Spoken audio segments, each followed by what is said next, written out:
Hello, everyone.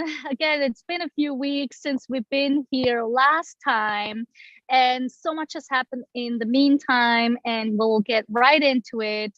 And I first want to introduce myself. My name is Raditya Lazri from Mindful Being, and I got lovely Jenny Mortak and Diana from Kita Lamborg with me here today. And we are having these beautiful conversations on a rather regular basis to bring us together, not just the three of us, but us as humanity, us as people, us as humans who have emotions, and to really address all the different things that we're experiencing in life that sometimes make life really difficult, very uncomfortable. And it's not always easy to be human because we are so complex. There's so many things that make us who we are, from all the things that we see on TV in our environment, things that we hear, people that say things that we like and dislike. And so here we are.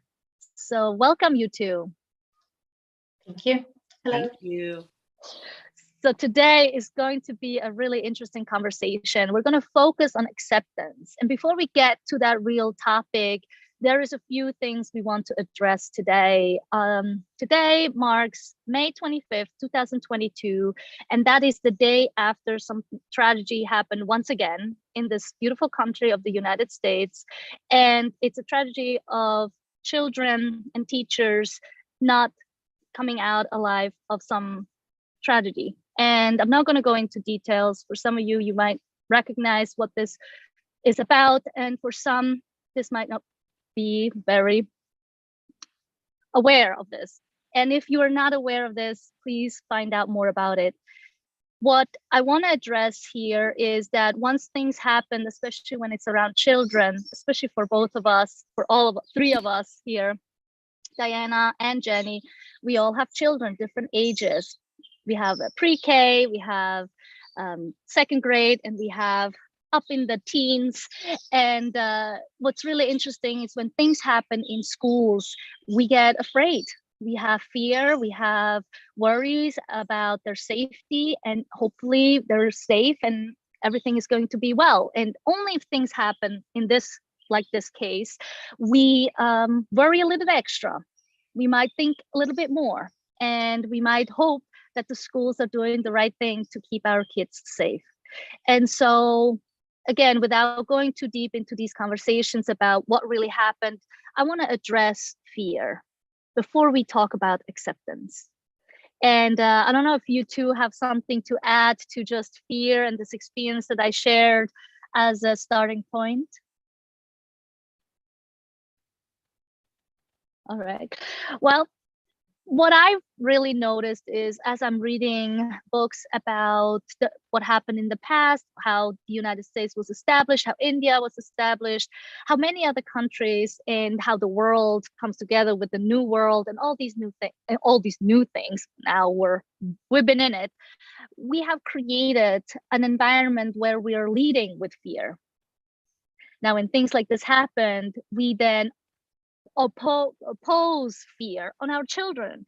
We make them aware that you have to be afraid to go to school, right? So it's our job to notice that we experience fear. It's for us to take a moment and ask ourselves, is it fear? Is it anger? Is it sadness? Many topics we talked about before. And when we recognize that underneath most of it, of all our reaction, is fear, is worry, is not knowing how something's going to turn out. And so why I start there is because acceptance cannot happen if we're not recognizing all those parts within ourselves. And with what happened yesterday, I just want to point out as fear as a base point. You can exchange it with any other emotions that you're having. At the end of the day, I believe that fear is way at the forefront of all these other emotions. And so I want to address it in that way because what does acceptance actually mean? If you ask yourself, what does acceptance mean? For some, if I tell you, just accept the situation for what it is, you could understand it as, oh, I'm just gonna not say anything. I'm gonna just agree to disagree. Or you could think like, I'm gonna resist and I'm just gonna go close my eyes and not heard or seen anything. There's different ways you can see how acceptance show up. I was just mentioning earlier about accepting a contract. That means I agree with all these terms. If you wouldn't agree with them and accept them, you would make some changes to that, right? So acceptance, I feel sometimes can be seen as not recognizing my own and just saying like, okay, I'm just going to accept what you said. I'm going to go with what you said because I don't want to talk about it because I have a different opinion. So as you all know, in this space that we're in right now, it's not about being right or wrong, to agree or disagree. It's about finding our own voices. So I want to open this up to all of us and see how acceptance in relationship to fear, if you want to, has showed up and has challenged you to truly accept with a slight discomfort inside of you. That's like, okay, I accept this. And yet there is, I'm not 100% sure if I can say I accept 100%. And I think I want to make a distinction here. Are we taught, and you can make the distinction for yourself as well, like there is a distinction between accepting towards someone else or accepting something within yourself. Because I think there is a difference how we interpret those two. And I am not here to make a point of this. I actually want to use this as a basis for our discussion today. I wanted to dive in because, like, when you said that, that was like, oh, there's so much power there. I think you're really right that there's so much to unpack here. This is a lot to unpack because it's not, no situation in life is just one thing, one thought, one emotion, one feeling. Like, it's all interconnected. And I think you're right. Fear comes up way more often than we think. Like, we might think we're angry, but we're actually afraid. And feeling anger is we feel more powerful when we're angry. We feel safer. We feel like we've got something to do. And so often fear comes when there's that uncertainty. I know I'm very uncomfortable not knowing the answer. I'm very uncomfortable not knowing what to do. But that's part of life, right? We have to be willing to accept that if we want to move forward. So I think a big part of being able to accept others is starting to accept what that looks like for you. Being able to accept that I am afraid right now, but that doesn't mean I can't still be safe or keep my kids safe. That doesn't mean I can't figure this out. That doesn't mean I can't stand up and advocate for myself, even if my voice is trembling because I'm uncomfortable with it or because I'm feeling the tension of that. It doesn't mean I can't, go out and start something. I can't do some work towards it, even if I don't know what the full picture is going to be. For me, I think it always comes back to, what are my values here? What can I line up with that I know to be true? And so many things in life, we don't know the little details, but we can always come back to what's important, what's our value, and we can use that to guide us a lot. I think I'm kind of jumping all over the place because you're right. There's so much to this. And you bring up the point that the three of us here and many people watching are parents. And oh gosh, there is nothing that feels more vulnerable than the idea that something can happen outside of your control to your babies. That is a heart-wrenching thought. That is a very disempowering thought. And I think it comes back to finding what is realistic in small moments, what we can do in small moments. I've been saying for a while, since a certain particular election in this country happened, I've been saying the best political action I can take as a person is to be the best person I can be in everyday moments. I can be kind to people when I'm at the grocery store. I can talk to my kid about the values of gratitude, of appreciation, of helping, of kindness, of compassion. I can do those things as a person, and I can teach those things to my kid as a parent. And even though it doesn't seem like making big change, it doesn't seem like I'm at the forefront of this movement, it doesn't feel like I'm making something big and grand happen. If I'm being the best person I can be, and I'm helping my child be the best person they can be, and we're all doing that, then we create this incredibly powerful group of people that do good things because that's what comes natural. If we're all doing the best we can, then we're going to have the best outcome we can. So as disempowering as something big like this can feel, our power, I think, comes from the smallness of ourselves, and the smallness of our moments, and the smallness of our actions. And that it's little things. If you look at life, like the building blocks of life are these minuscule things we can't even see. They're so small, but without them, there'd be nothing. So I always get so disappointed when I hear someone say, "Oh, it's just a drop in the bucket." It's like, well, what filled the bucket? If there weren't any drops, the bucket wouldn't be full. So I think I'm hopping all over the place, but I think it's really important to talk about fear as we go into acceptance, because if you don't accept that there is fear, then you can't ask fear, okay, fear, what are you helping me do today? How are you helping me grow? What are you helping me figure out is important to me? That's great. So great. And it might seem to you that we're jumping around, but I think what you're doing is creating this picture of like, there is the part of acceptance right here, and then there's the action that leads out of the acceptance. So you're just pointed out the different ways we can act while not necessarily changing any policies here, but changing the way we interact with one another. Yeah, I hear that. That's what I heard. Diana, please feel free to. Yes, thank you, ladies. So beautiful shared, both of you, and Jenny and Raditya. So much wisdom you shared already, and I agree with all of it. While you both were talking, I was thinking and listening, but also thinking. And one of my, Raditya, when you mentioned fear, it's even before we started this conversation, when we talked pre-talk, I directly thought of fear before you even mentioned it, because like when I was guiding people in conscious parenting, it's always somewhere underneath, especially as a parent, you have this constant fear of something, as Jenny said, happening in the future, happening outside your home where you don't have the control. This constant fear is constantly stressing most of us parents out, until we learn to accept that we can't control everything.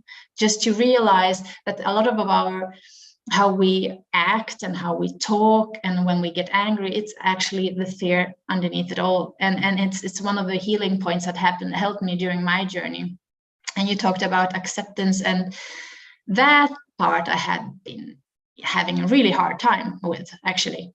To begin with, when I began starting to get burned out and I was depressed and I was not happy and I was complaining to a friend of mine and saying, why can't I get better? And I was so frustrated. And she gave me that book, and she said, it's about acceptance. And for me at that time, the acceptance was like, no, I'm not going just to accept and sit back. I have to solve this problem. So for me, it was like, no, I can't accept that. I can't accept that my body is tired and doesn't want to do anything. I'm still young. I want to do a lot of things. I have to fix this. The problem was, the more I tried to fix it, the more exhausted I got and even more ill I got. So then life forced me to accept that I have no choice. I need to relax. I need to take a pause. I need to rethink and reschedule my life and do things differently. Until I accepted that, the healing couldn't happen. And the thing is, as the same as with this resistance, with what happened in the school in the United States, I'm living in Sweden. For me, it's a bit different, but there are happening things here as well. And there is this constant fear, of course. But as soon as we are aware, I come back again to the awareness, which is very important in my life. As soon as we see these reactions in ourselves, this unease, it's always good just to pause, just to take a step back, to breathe and see with curiosity, what is happening now? And bring that awareness and acceptance. Okay, I'm worried that something will happen to my kids. Okay, yeah, I know, I get it. And I understand why, because there are reasons to be worried, and it's okay. But then to say, but for now, in this moment, what can I do? As you said, Jenny talked, small things. And it was the same when the war started in Ukraine. For me, who grew up in Soviet Union and who Ukrainians are like brothers to me, and Russians as well, for me, it was a very, very hard blow. And I felt so insecure and so worried for a long time. And I started to watch the news, and I was very worried for months, actually. And I noticed that it was not good for my health. But what did I do? This worry, I saw it on my kids directly. I was more tensed, I was more irritated, and my kids started to get worried, especially my daughter. And she's like, oh, is it going to be war here and stuff like that? And then I noticed I need to work on myself. I need to breathe. I need to relax. Here and now, it's not happening. Here and now, it's fine. And my work is to be comfortable in myself, accept that the thing happened. I didn't want it to happen. It feels so strange that it even is possible, but it happened. But it happened there. And now I can do whatever I can do to do things better. So showing for the kids that we donate money, the small steps, what we talked about, Jenny, about being a person. We donated money, we went to the concert, we helped with other things and with our time. And I went to school, actually, to my children's school. I told you that, Raditya. And I talked about the war, what it is, and how we can deal with these feelings, and just talk about feelings that arise when we talk about it, because kids, they hear and see much more than they think, and they observe from us as well. So it was a very good experience, actually, to be honest. And it was very interesting to see how kids react, and they really needed to talk about it. So, I mean, we can do a lot of things. We can do small steps to help kids to be safe and secure, and how they can also themselves deal with these emotions. So that's my share. I was writing down a lot while you were talking, Diana, because there's a lot of wisdom there. So I want to jump back on, because what you inspired me to piece together is you're really showcasing, like, going into your kids' school when you're recognizing this is impacting my relationship with them and how they're feeling. And so talking to them and other kids, acceptance isn't lying down and taking something or giving up. But Raditya, you were talking about this earlier, like acceptance isn't just saying, okay, whatever, I give up. It's recognizing that our power lies in what we do, what we're thinking and feeling, and how we're acting, instead of trying to control others, trying to control things outside of our control, and taking our power back. And that's a gift that acceptance has. When you can accept, okay, this is what's going on, then you can ask yourself, what can I do? What am I willing to do? What do I want to do, and what's important? So I think you showcase some beautiful examples, Diana. Thanks for sharing that. And it's okay to be afraid while you're accepting. It's okay to be uncomfortable. Like during this conversation, just thinking about it, being in my position as a parent, as a human on this planet whose heart is feeling this, like I'm just tapping on my heart to do self-soothing. It doesn't mean I'm like saying, oh, nope, it's not happening. It just means like, I'm acknowledging that this is scary. Oh, yes, Diana, Jenny.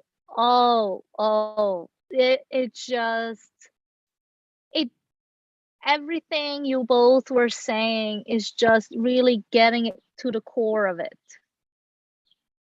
Really noticing how we can portray something in us to some other people, and especially, like Diana, you showed it so many times with the effect on your children.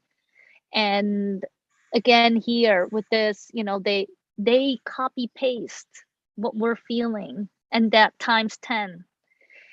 And by noticing this, we can then deviate it into a different direction by starting with us. It doesn't happen. And I think that's what the world is working from, a more solution-based direction, which is only going to cause more disruption because we're trying to solve it outside of ourselves. We try to solve it outwardly, only because what happened is because someone had to do it outwardly because they couldn't deal with what's going on the inside. And some of the thoughts I was having, because someone I know was pointing out that in these past 5 months, there were more school shootings or children that had to, leave this beautiful world than people in the police force. And not to say that that should be balanced out, but in a way, it's just showcasing like, what kind of world are we creating? And I think we can't get away from fear. We have not dealt with our emotions. And so the work that you did, Diana, in schools, I mean, we need more people like that. We need more people to teach us. And for us, I don't think the teaching itself is the challenge here. I think it's the people to be open to receive those teachings. This is really, and the people we're going to reach are not those people, right? The people that we're going to reach are the people that are willing to make a change, that are willing to look at themselves in the mirror and say like, okay, what is my impact here? And so I feel like, and that came a little clearer also again, like I was in the equity committee last week and a lot of questions came up about like, well, how can we bring people more on board that don't believe this and that don't want to support this cause, And it's not a cause, actually, it's just supporting humans in the end, right? It's not about a cause. It's really that things have happened because of fear. We wanted to create these compartments of safety. And these compartments of safety looked like, for people that look the same, we feel more safe if we have a connection with someone. If you go on vacation, you find someone that comes from the same country like you, there's a connection you create with them, right? Because that's safety. They know what you're talking about. If you go somewhere and there is the same kind of restaurant that you have at home, that's when you don't feel safe. That's what you go and eat. So it's not to point the finger that, oh, why did you guys create this separation from people?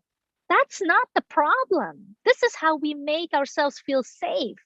But what we needed is, and that's what we're doing here, is really creating this bridge between discomfort and emotion, bringing them together, not separating the discomfort away from what we're experiencing. We're actually here, and you both really showcase this beautifully, is to really look in the mirror and say, okay, I'm feeling this emotion. It's really uncomfortable. And instead of walking out of the bathroom or wherever you look in the mirror and go yell at your children or your spouse, you're gonna sit down and you probably cry because you just realized what's going on up here. And so in this workshop I had on Saturday, the takeaway from the people was to notice more what's happening in the body. We are operating way too much from our brains, from our heads, from all the way up here. This is only 20% of information. I cannot stress how much more we can receive if we're noticing that we're receiving information from our eyes, from our ears, from our nose, from our mouths, from our touch, from our skin. All these things, they matter. And I feel like we have to start extremely small, like Jenny said. We have to start extremely small. We have to create these communities where people are interested to make those changes. And you pointed out the choice you have. You can walk out of that bathroom after looking yourself in the mirror, and you can accept yourself. You can release that energy, or you have a choice, like to go yell at somebody else or to go take it out on somewhere else. And isn't that just so much like what when we're judging other people, when something else is making us mad, it just always comes back to it's a mirror about what we don't like about ourselves or what we're doing. I know anytime I'm working with somebody, either on a project or even when I'm partnering with my husband for how we're parenting, because I'm still a recovering perfectionist. If somebody else isn't doing something quite perfectly, I get disproportionately upset with them. And it's like, it's not about them. This is about me. So you talked earlier about accepting ourselves versus accepting each other. And it's a lot easier to accept other people when we're willing to accept ourselves, isn't it? I mean, that's like everything. I was in a conversation yesterday about compassion, and the same thing happened. Self-compassion, whatever, self-acknowledgement, self-critical is huge. And that's maybe where we can start, right? It's like, oh, I'm very critical of myself. How can I be kinder to myself? And so I think that there is something, I feel like that mirror image is something we forget. We forget that whatever we see in someone else is what we see in ourselves missing or really strongly, like you said, the perfection. I think Diana and I can resonate with your experience very much, only from the reaction from Diana. So yeah, Diana, do you have anything else you wanted to add? Yes, of course, I can relate to the perfectionist part, and I mean, I had so many different parts of this mirror thing, and Raditya, I've been talking about this mirror thing for almost this year. We've been talking about it. It's so true, and that's why I think we should use this opportunity, even though horrible things are happening in the world and in the schools and so on. Use this as a mirror. Sit down and just breathe. Just few short breaths and breathe and try to figure out what is it in you that is uneasy and where in the body is it. And it just helps you just to calm yourself down and then to be a better parent, a better spouse, or everything. When you just realize, okay, I'm afraid and I'm afraid of that, and it's okay, and accept that, and that this horrible thing has happened. Because if we resist that, if we want to change it and resist that, as we talked about, then we try to resist and change in the outside, and it never works. You get just even more frustrated. Trust me, I know that. It's the same with the spouse. When you hope that that person will, do this thing, and then you've been together for 20 years, and you think that person should read your mind already, and you get as disappointed every time that person doesn't read your mind as you wish. It's just so funny, because and then you are irritated on me, myself, at my husband, when he's irritated at me that I didn't understand him. And I'm just like, wait a minute. We're doing exactly the same thing to one another. It's just so funny. So this awareness and just taking a pause. And you talked about body, Raditya. For me, today I had this opportunity. So half of this day I was doing Qigong because I was feeling so much unease. It's been a tough year, as you both know. It's like 4 deaths in a family, and the war and everything, and just so I've been feeling so much sadness, and it goes in waves. It can come and go, and it comes a month later when you think you're already ready with it. And just so for me, it's been also to accept the grief that I'm still feeling it, and it's okay. And when it comes, I feel I need to do it. And I was holding on to it for a few days, and I felt like this lump in my throat, and I was feeling unease in my body. I was resisting. I didn't want to feel it because I felt, now I'm done with it. I'm done with it. And then I just felt today I need to do this. And it was amazing how peaceful I felt afterwards. And my tears were just running. And I just felt this ease afterwards. And this acceptance, okay, I was feeling the resistance and all these things, the shootings and everything, they affect me. And I just have to accept that these things affect me, and they affect my nervous system, and it affects my heart, and it affects my mind. But now I have the tools to fix it with me, so I don't spread it to my family and the close ones and everyone around me. And sometimes I forget, but sometimes I need to remind myself to do that. But when I do, I feel such a huge difference. So I don't know why I'm talking about that, but it's my share. No, great tools you're bringing us. And I think one thing that really stuck out for me is that it's not about resolving it. It's not about getting to the solution or fixing it. And I think that's been our challenge as humans, is that we want things to be fixed. We want things to work out. We want it to be good. We don't want to keep coming back to the same thing. And as you said, Diana, the more we resist something, the stronger that sense becomes of like fixing it. But the moment we can accept it and just say, okay, I'm still not past this grief. Okay, I'm still fearing. Okay, it's just still in me so strongly. We can then move forward and take the next step that we know we need to take without judging if it's the right step or not, but just take the next step and then check in again, maybe in a day or two. It doesn't have to be continuously, but it's really, I think that acceptance piece for me, what it does, it gives you peace. It gives you just freedom in just being present. Yeah. I want to tease out something with you all, because you all are really great at helping me do that. So as you were speaking, both of you were speaking, I'm thinking of, how do I let acceptance help me have meaningful conversations with people that I'm going to have different opinions on, and we're going to have different views and thoughts. Either politically is like the best word to say, it's kind of all encompassing, but like, how do we use acceptance to really support forward movement?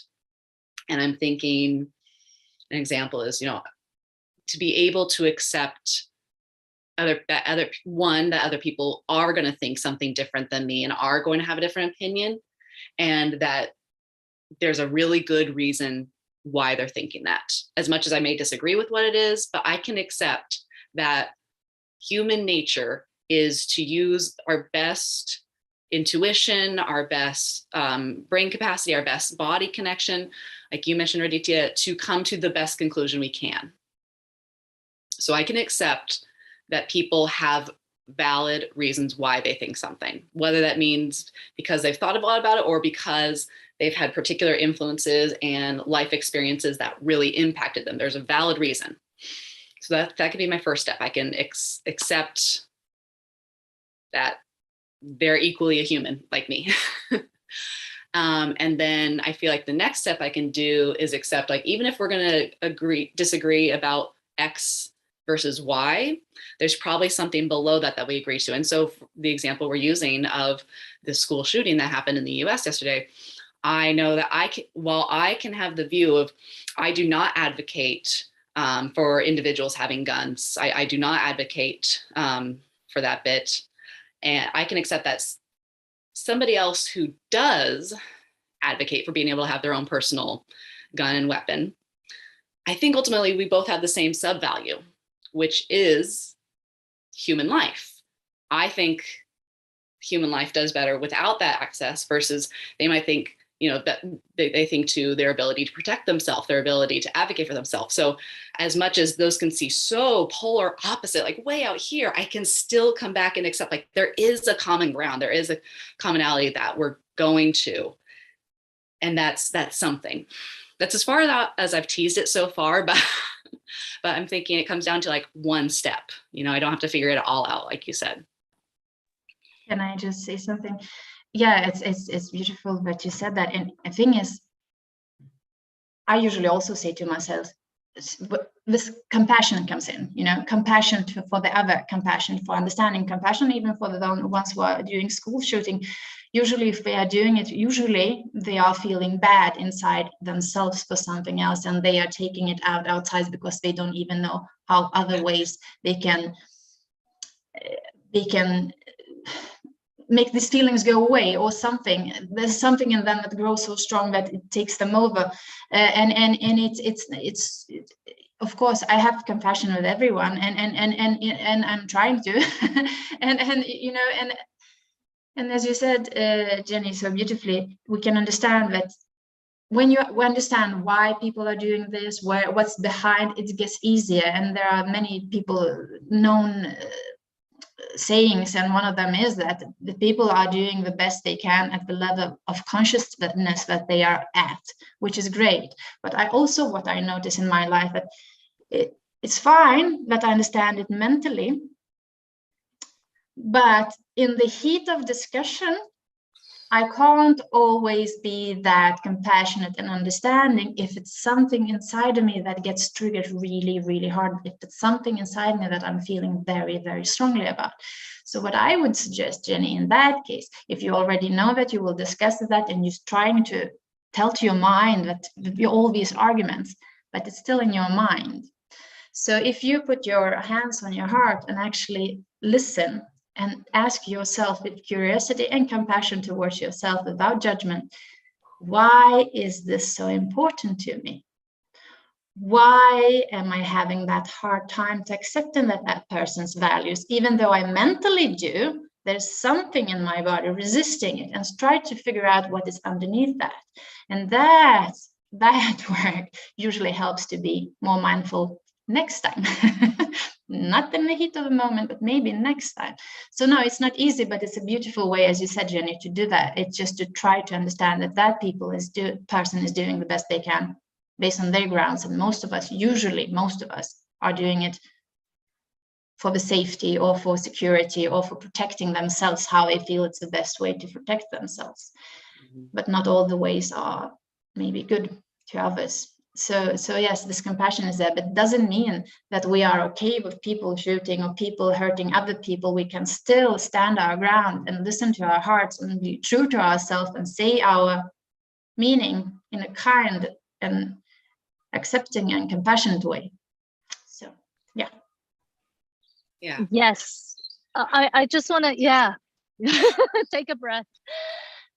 The one thing I noticed, what Diana was saying, is exactly the same thing that I was bringing up before, is bring yourself back to the body and to really get out of the head, because your body is not there yet, right? The body takes more time than we mentally can. Mentally, we just make it so it's done and over with, but our bodies need more time to process this. This is why when grief comes up, it still is in us, and if we are resisting it, it keeps staying in there, it becomes stronger. So that's probably what this practice will help do. The other thing that came to me is like, safety is what everybody wants. Everybody wants to be safe. So the challenge is just that how we grew up, and you pointed it exactly right. It's like you grew up a certain way, thinking these things has helped us in certain ways. And I just keep coming back, is that what we can do is to not victimize the perpetrator or the person that did the act, to not point the finger at them that they were at fault, or people who have weapons are at fault. It's not their fault. It's because we as an environment, as a community, as a country, have not taught people what it means to hold these weapons. It's not to defend ourselves, to overshadow the emotions that we're having, but creating a space somewhere where people that feel that way can go to, not feeling judged. So as an example, and I don't know exact details, but this kid in Buffalo, for instance, he's 18 years old. He planned this whole thing for a very long time. He had an increased emotion of anger in him. He found a group of people that felt the same way. So what I'm pointing at is that the challenge is when you have the social media availability where you can be connected with whomever you want to be connected with. We chose to be connected with heart-centered people. But if you want to be connected with weapon-centered people, you'll find those people, right? And therefore, you're going to have these conversations around who is the people that threaten you, that make you feel unsafe. So therefore, you're going to find who you need to attack to make yourself feel safer. So what we need is to have more advocates in those different communities, to learn how to communicate our emotions in a healthy way so that we're not amping each other up to do the causes that hurt other people, to recognize that by hurting other people, we're not taking away our pain, we're not taking away the safety, we're actually increasing unsafety, because that will mean that policies will be changed and you won't be able to do what you want to do, right? So what we're doing is actually the opposite. We're not looking at the cause, which is people who have strong emotions and they're not having a safe space to express them. Mm-hmm. They don't have parents that care for them, that kids that felt isolated. So just imagine if you are a teenager, you feel completely isolated. Your parents don't hear or see you. They don't care about you or whatever his situation. I don't know his family history, right?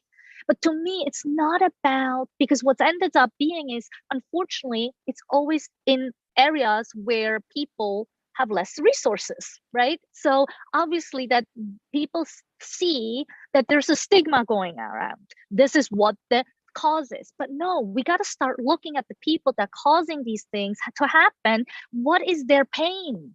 What are they not facing? What are their emotions that they feel they need to express in anger? And I know we have to come to a conclusion here as far as our conversation here.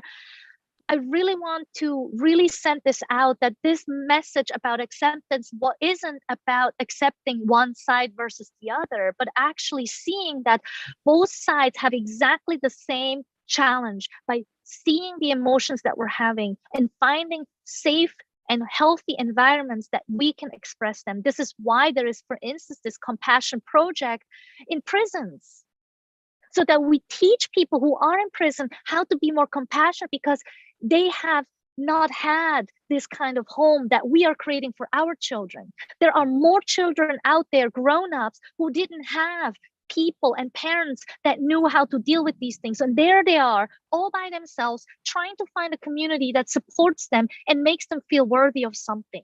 And so if we don't get into these communities, if we're not getting into these groups where we fear for our lives to make a difference, but actually pinpointing that there is fear of unsafety in their own country, then we can talk about something. Because at the end of the day, like Jenny said, like Diana said, like I'm just going to say, is that we all share the same emotions. We're fearful of our safety. And that is true for every single person. And some have the tools to defend themselves, and that I don't think is the right solution. But unfortunately, if you look out into the world, this is how worlds and countries defend themselves. So if this is how we defend ourselves, we cannot be surprised that civilians are going to defend themselves just like that. So if you want to make a change, we need to have these conversations in more challenging environments where we can make a difference, because we won't make a difference if we are pinpointing the finger at people who are causing harm to other people. They are not the fault. The fault is in not being able to express our emotions. And that's, for me, the bottom line. Yeah. I don't want to like take away anything from that. It was beautiful. No, You can now conclude whatever you want to conclude. And this was my last share. I think you're dead on. Like we can't do much when we keep saying you. When we separate ourselves more, we can't solve nearly as many problems. When we're willing to say, we have a problem to solve, I've got some things to solve, like, and the way how I engage and participate in society is I deal with my stuff. If I know there's quotes or something that basically I'll say it all starts from here. Like the one that goes from like, if there's a light in the soul, then I'm not going to get it right, but it goes all the way up from like, it starts here, it goes into my household, into my family, into my community, and leads to peace in the world. Like that's so true, because how easy is it to solve a problem when you're on like some kind of high, when you're just in a good mood for whatever reason, like you're just having a great day? Problems are easier to solve. things roll off our back. Like whether it's just like this endorphin high because you had this like great, wonderful meal, or you did something really fun yesterday. Like when you feel good, everything is good. That's not an accident. That's not just our minds, Right. feeling, oh, yay, I feel special and happy. And that's not real. I'm not putting good words to that, but like that is reality. So when we're willing to find our joy, find our power, find meaning, when we're willing to do the inner work, which is the scariest thing. People feel less scary, or people can feel less scared grabbing a weapon and heading out to harm somebody else than to look inside sometimes. Like that's a really extreme analogy, but I think it's so much easier to mentally attack somebody else than to mentally look inside and see what can I make better. Not because I'm wrong, not because I'm broken, but because I'm here on this planet to learn, to grow and evolve, and to become the best person I can be. It doesn't happen by default. It's a conscious choice. So when overall, I think our willingness to let the I be part of the general society that we keep saying society's got this going on, society's doing this wrong, like we're part of it. And we got to be willing to accept that and know that it's not let that weigh us down. Like it's not that we're messed up. We just have to be willing to accept ourselves and be honest and move forward.